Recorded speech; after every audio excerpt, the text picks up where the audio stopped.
Hi there everybody, Douglas Luna here. Today in this video, I'll share with you a 4-step strategy that you can utilize to maximize your tax efficiency and supercharge your investment returns, and ultimately help you save tens of thousands of dollars when properly employed.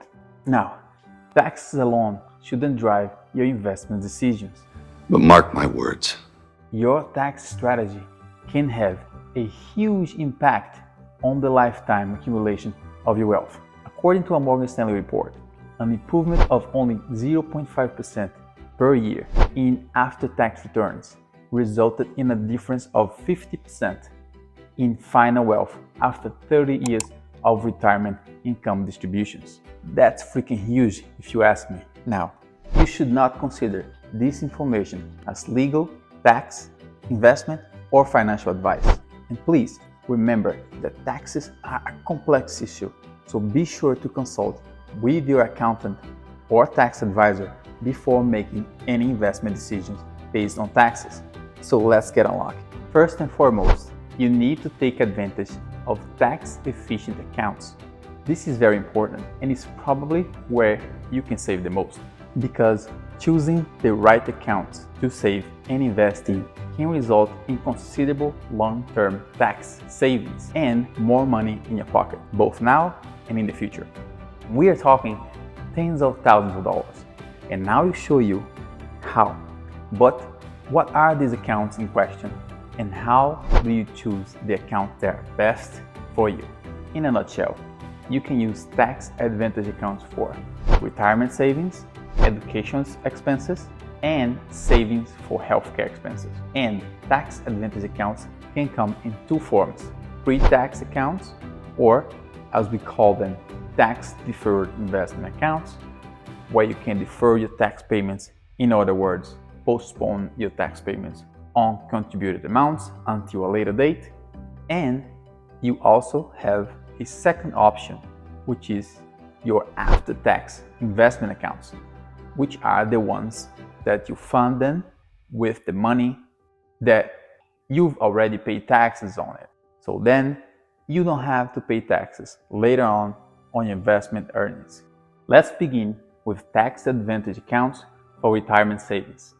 The first type of account we're going to talk about is your employee sponsor account. Those are your 401ks, your 403bs, and your 457bs, and your thrift saving plans, or TSP. You can generally contribute up to $20,500 for an employer-sponsored account in 2022. And coming 2023, they're raising your maximum allowed contribution to $22,500.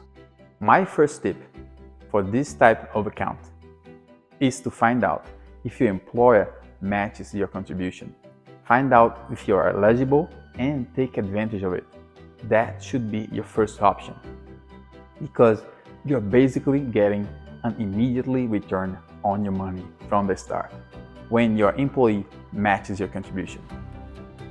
According to the Bureau of Labor Statistics, the average employer 401k matching contribution is approximately 3.5% of the employee's annual compensation. So, if you're making $50,000 a year, the average employer is matching up to $1,750 per year in your retirement account. This is huge. That is a lot of money to leave on the table. So obviously, you should aim to contribute the maximum allowed amount. And yes, basically supercharging your investment instantly, as you contribute $100 and your employer matches another $100, and so forth. Who doesn't like extra money? And for my brothers and sisters in the military, they automatically match 1% of your basic pay into your TSP.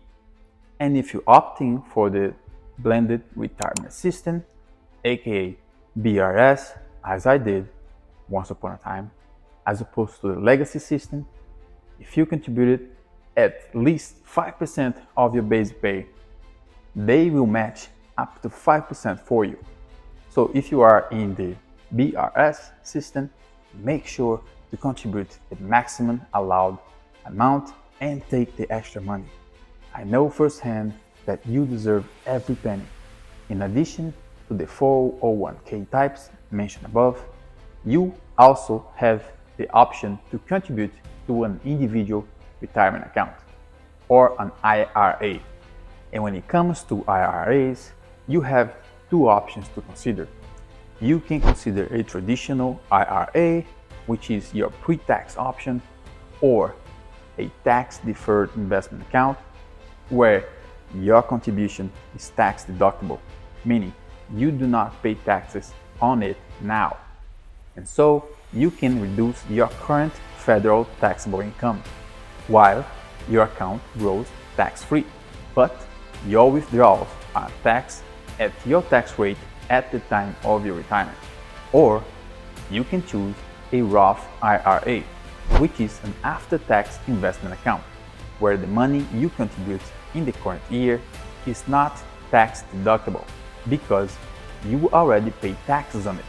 But your withdrawals in the future are completely tax-free at the time of your retirement.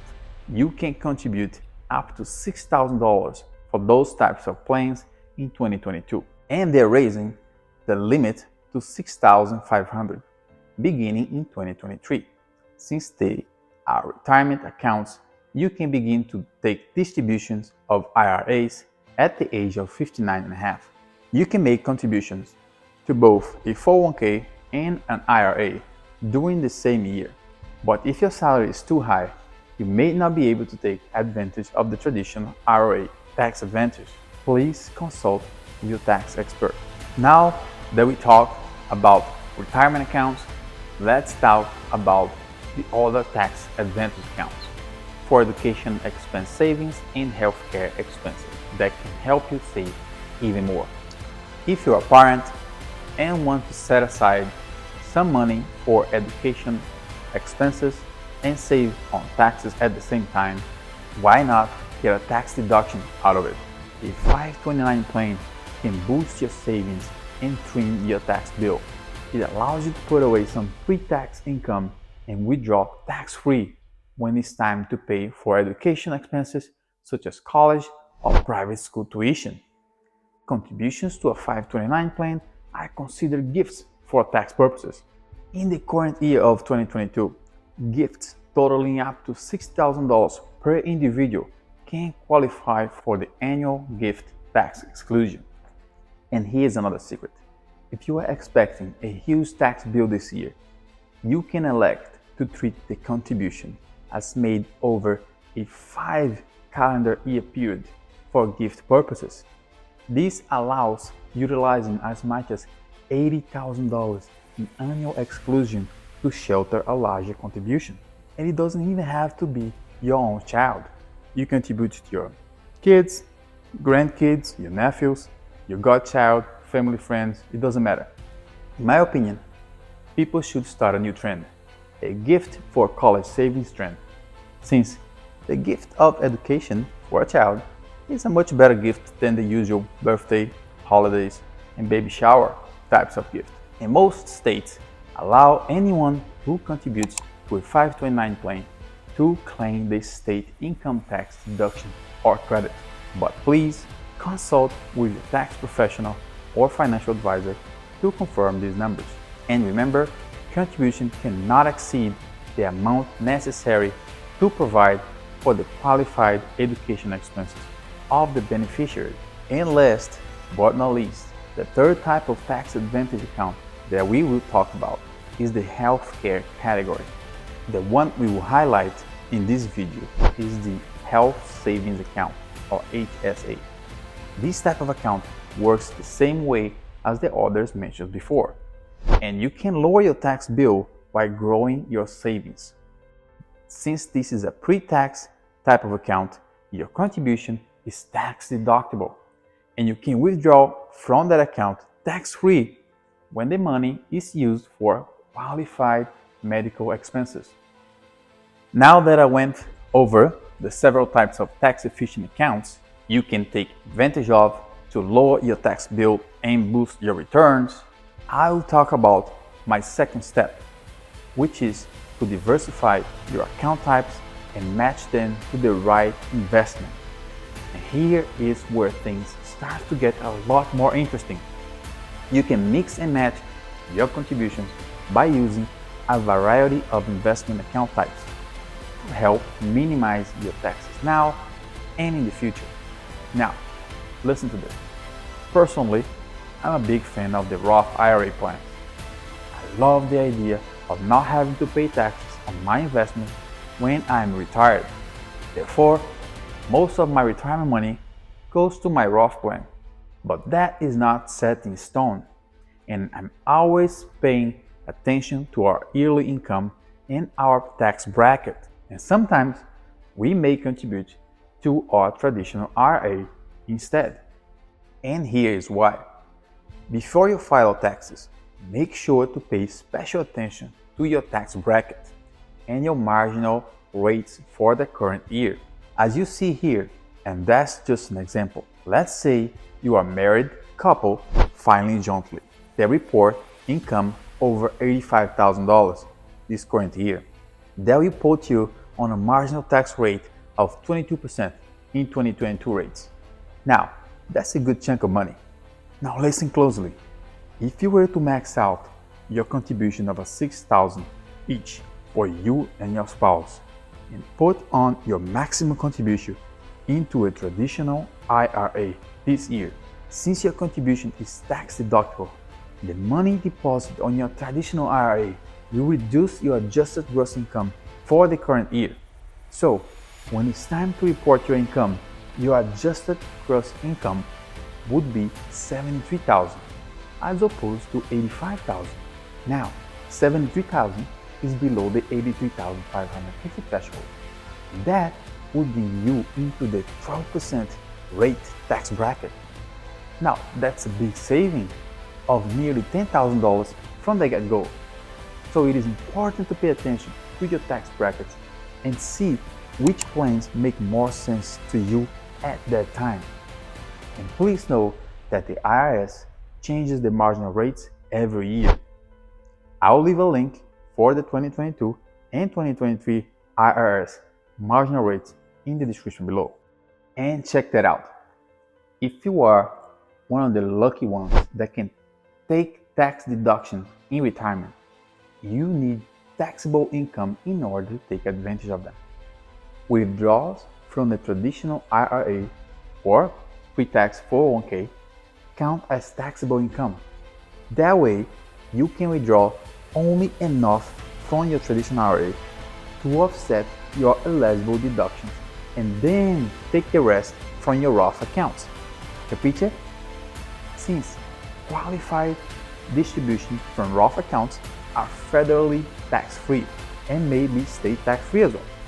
So, take steps to establish different account types for tax diversification and make sure to match your investment to the right account type so that you can take full advantage of tax-efficient investment by holding them in accounts with the most advantageous tax treatment. For instance, you should use your tax-deferred accounts, such as traditional IRAs, for investments that regularly generate taxable income, such as bonds or stock funds with high turnover, to gain the best potential tax benefit. Remember that withdrawals you take during retirement may be taxed at your ordinary income rate, which may be lower at that time, or even better, not taxed at all in case of a Roth account. And you can leave your tax-neutral investments, such as municipal bonds or your tax-managed mutual funds, on your taxable brokerage account, since they don't generate high taxes anyway. And in that way, you can access them at any time you want and don't have to wait until retirement age to do so. Just make sure to hold your various investments in an account that matches your overall financial strategy.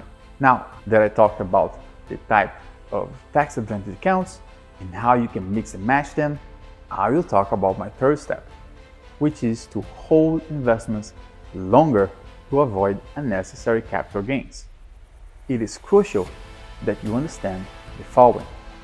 Gains from investments are taxed in the same way as other sources of income.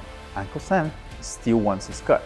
Overall, there are two categories of taxes on investments: short-term capital gains and long-term capital gains. Short-term capital gains are taxed as ordinary income at the rates of up to 37%, plus an additional 3.8% if the net investment income tax applies. Some examples of short-term capital gains include interest income from bonds and from cash, such as your savings accounts or CDs, etc., and realized gains on investments purchased and sold in under 1 year. Luckily for us, long-term capital gains are usually taxed at a lower rate than short-term ones.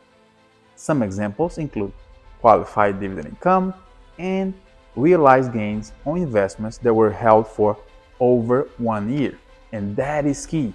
So if you sell a stock that you've held for more than 1 year and realize a profit, the sale is qualified as a long-term capital gain. And the long-term capital gain tax rate is currently 15% for most investors and 20% for high-income taxpayers, plus the potential 3.8% net investment income tax. As you see, it is substantially less than the short-term capital gains. Now let's be clear, I'm not telling you to hold on to a stock if you are ready to sell simply to avoid taxes. I'm simply stating it might make sense to delay selling appreciated stocks until they qualify for long-term capital gains, so you can pay fewer taxes on it. Once more, you should consult your tax professional. Now, let's talk about the fourth and last step in our tax smart strategy, which is harvesting investment losses to offset your gains.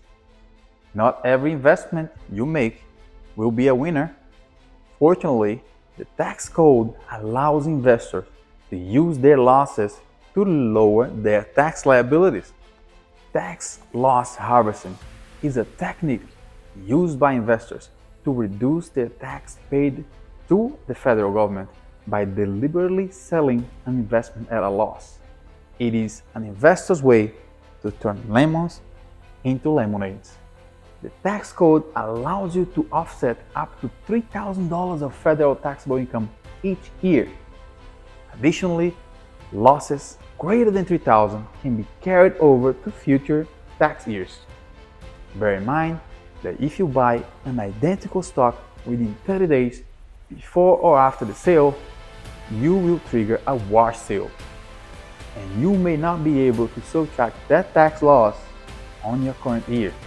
Make sure to talk to your tax advisor or your stockbroker if you have any questions about the wash sale rule. If you are still watching, thanks for staying with us until the end. Please hit the like button and consider subscribing to our channel if you want to learn more about investment strategies. And whatever strategies you use, tax efficiency is only one of the considerations for your investment decisions. You should always think about how diversified you want to be, how much cash you want to hold, and the level of risk you are comfortable with. Be sure to consult with your professional tax advisor before making any decisions that will affect your taxes. Thanks for watching, stay invested, and I'll see you next week.